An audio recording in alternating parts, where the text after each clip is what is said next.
hanging out with my good buddy Adam McDoogleez, and I haven't done a video in a while, and today I thought it would be a perfect chance for me to use my new camera in the new year and give a new review. And today we're going to be watching one of my favorite movies of all time.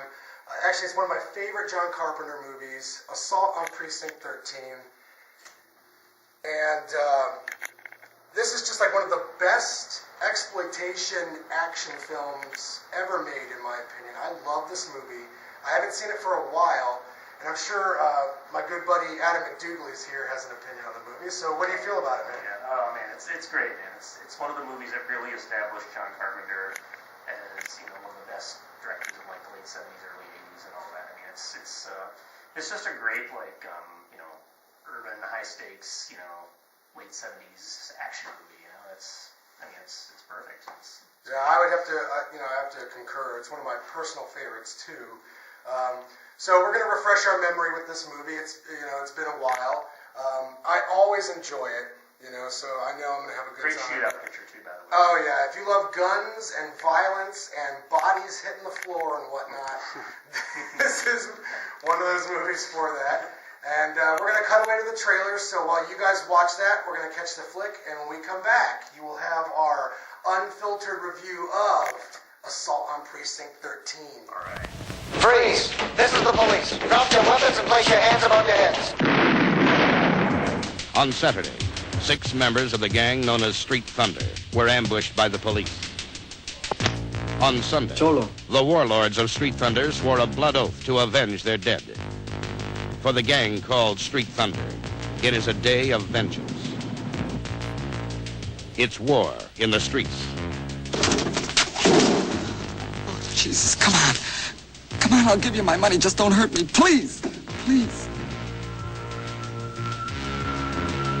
It's terror in the night. It's the most shattering assault on a police station in history. Assault on Precinct 13. This is a siege. It's a goddamn siege.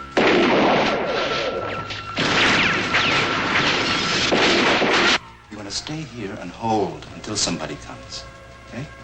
We're in the middle of a city, inside a police station.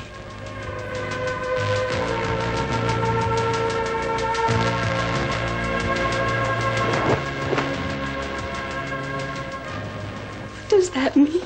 They're not afraid to die. Any of them. They want to rip us apart, no matter what it costs. It means to the death.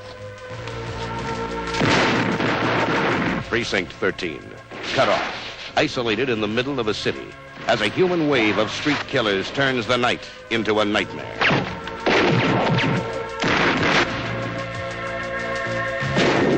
We got a war going on down here. We can't find the damn thing. A white-hot night of hate. Assault on Precinct 13.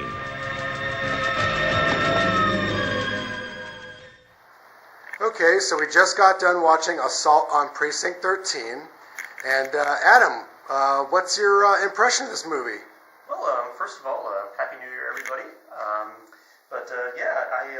just got done watching Assault on Precinct 13 again for the second time. And I tell you, it's, every bit as much enjoyable as the first time I saw it. If you're looking for like an action movie, 70s action movie, it's perfect for that.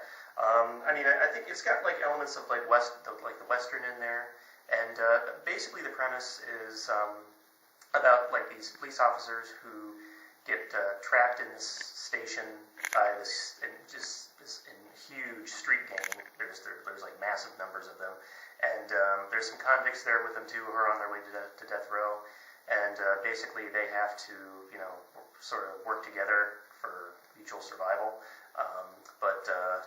It's very.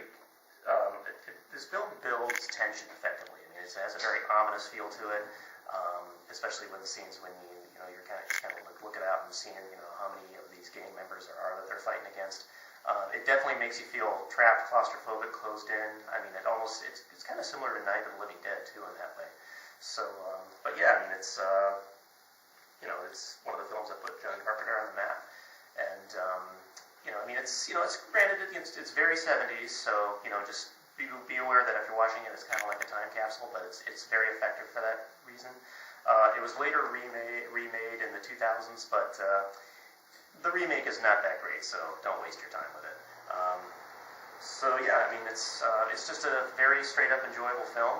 It builds tension. It's fairly realistic. It's a very good siege movie. Kind of puts you on guard. So yeah, I mean, if that's your thing, then I recommend it. And out of 10 stars, what would you have to give it, my friend? I'd definitely give it maybe like a 7 or an 8. Oh yeah. It's just a solid, entertaining flick. And if you're looking for a big classic shootout, this is one of the top movies you'll see. I'd have to agree with Adam. This is an excellent action film. It's a perfect movie to watch on those late nights with your buddies when you're just having a few beers and you want to see something that's got that retro vibe but is high in the action department. And it's actually quite impressive. I mean, this movie was made in the late 70s. And, when I first saw it, I felt like the action level was rather high considering the time period that it came out. I mean, there is a lot of bullets flying in this fucking movie. And a lot of bodies hitting the floor. Crazy shotgun action. Yeah, there's a lot of explosive, gunfire. It's just a great movie if that's what you're looking for, if that's what you're into. And, this might not be a movie for everybody, but, in my opinion, this is one of John Carpenter's best. I still love this movie, and I'm so glad I got to watch it again and make a review with my brand new camera about one of my favorite Carpenter films. So, out of 10 stars, guys, I'm going to go there. I'm going to give this one an 8. It's not my favorite Carpenter movie, but it's definitely one of them. So, 8 out of 10 stars. If you love action, if you love grindhouse grit, then check this out, guys. You can't lose.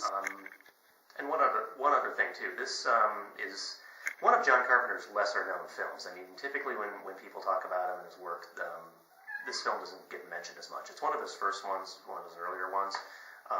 But I'd have to say it's one of his best. I mean, it's you could really tell that they were making it on a very limited budget, but they did it amazingly well. I mean, and for any young filmmaker out there, this movie is kind of a good guide to sort of how to make a really good production out of minimal working material, minimal budgets and everything. But they did everything really effectively, and it's just a testament to just the passion of filmmaking.